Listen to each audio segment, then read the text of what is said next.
আপনি কি জানেন বাইকের সার্ভিসের ক্ষেত্রে কোন কোন দিক খেয়াল রাখলে আপনার বাইকের আরো ভালো পারফরমেন্স পাবেন?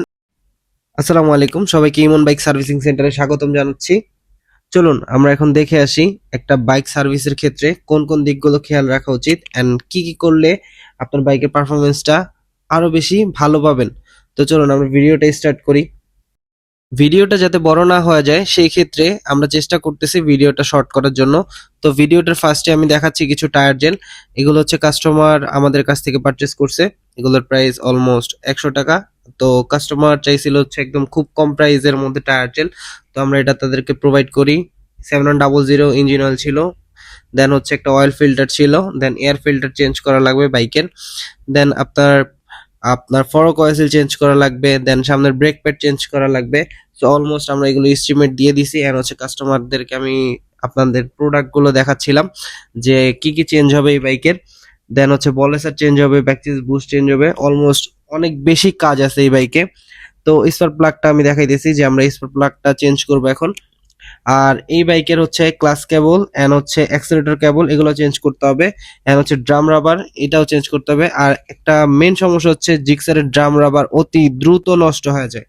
তো চলুন আমরা অলমোস্ট আমাদের সব পার্টস রেডি করে ফেলছি, এখন হচ্ছে আমরা হ্যান্ড ওভার করে দিব আমাদের টেকনিশিয়ানদের। তো আমাদের পার্টস যা যা ছিল সবগুলো হচ্ছে আমরা হ্যান্ড ওভার করে দিয়েছি আমাদের টেকনিশিয়ানকে। আমাদের টেকনিশিয়ান এখন সুন্দর মতো প্রপারলি পুরা বাইকটাকে সুন্দর মতো একদম কিভাবে নিট এন্ড ক্লিন করা যায় সেই প্রসেস করতেছে। আপনারা অলরেডি দেখতে পারতেছেন ব্যাক চেসিস বুশ এন্ড হচ্ছে ব্যাক চেসিস টোটালি খুলে ফেলছে।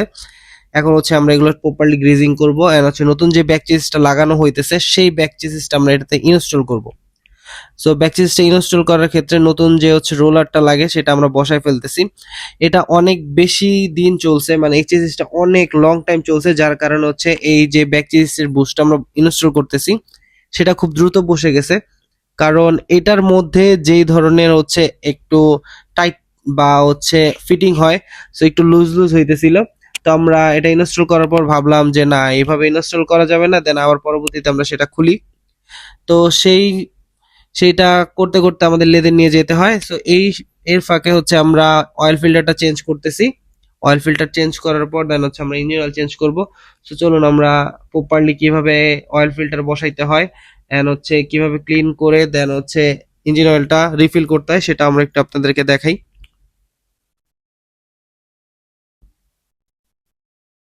সো অলমোস্ট আমাদের অয়েল ফিল্টারের ক্যাপ লাগানো শেষ। এখন হচ্ছে আমরা নাটগুলো প্রপারলি সুন্দর মতো টাইট দিতেছি,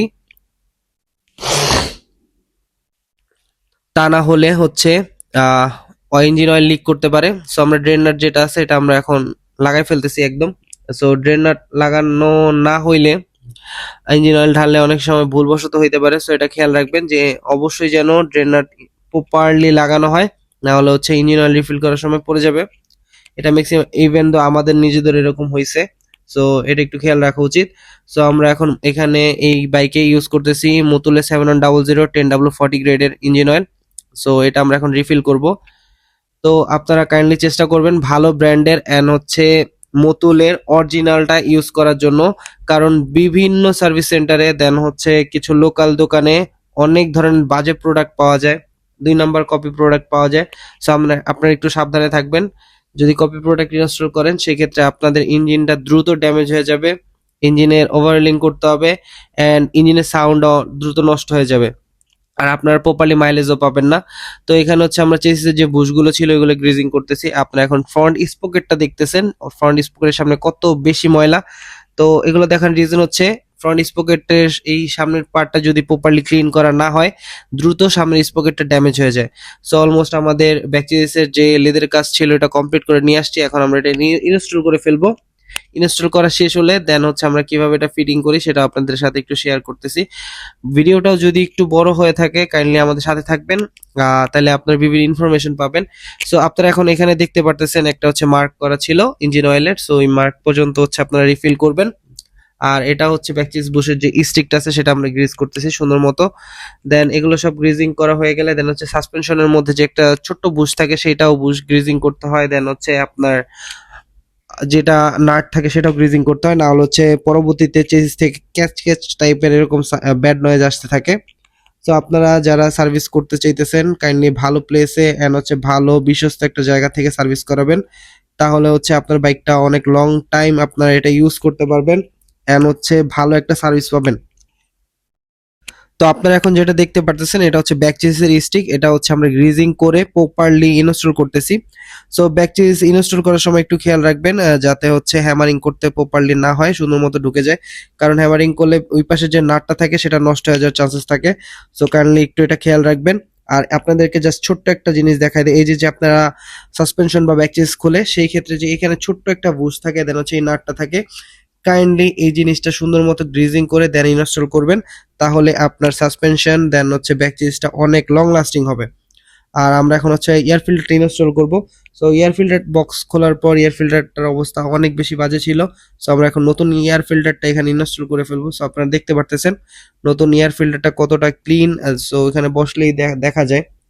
সো এয়ার ফিল্টারটার একটা এয়ার ফিল্টার বাইকের যে কি পরিমাণে হচ্ছে ভালো সাপোর্ট দেয়, যদি ড্যামেজ হয়ে যায় সেই ক্ষেত্রে প্রপারলি অক্সিজেন নিতে পারে না, মানে হচ্ছে এয়ার সাপ্লাই হইতে পারে না, দেন হচ্ছে আপনার কার্বোরেটরের মধ্যে প্রপারলি এয়ার ফ্লোটা যাইতে পারে না, তখন হচ্ছে আমাদের মাইলেজটা ড্রপ করে, তখন তেল বেশি খায়, বাইকের আরপিএম প্রপারলি স্টেবল থাকে না, বাইকটা ভার হয়ে থাকে।